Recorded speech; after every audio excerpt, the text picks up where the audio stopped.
In today's video, we're going to go over that euro setup that I posted, I think about a week ago, where we were up against resistance within this larger downtrend via the weekly chart.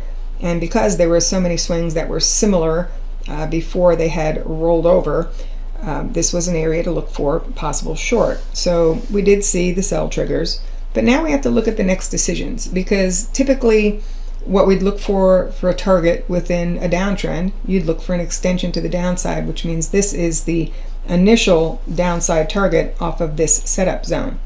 However, you have to allow for an alternate scenario, and that's going to come from the fact that we took out a prior swing high, and let's see, since then you want to watch the pullback when you take out the prior swing high, because that's essentially, a potential pattern shift. Okay, when you go from lower lows and lower highs to, higher highs and higher lows. At least it looks like the start of that.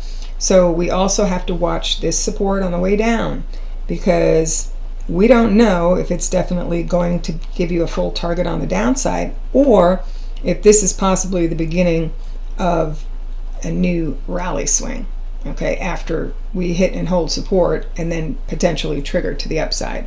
So honestly, I don't know which side's going to play out. So what I would do is just trail down stops if you did take the short side, and if you stay in the trade, great. If you get stopped out, well, you had money in it. And then the other thing is, if you want to consider the buy side, then these are the areas I would want to see tested and held, and then you would need to see a renewed buy trigger, to go in on the buy side. So take it from one decision to the next. Again, we don't know if it's going to do that or if it's just going to have the pullback and then resume the rally.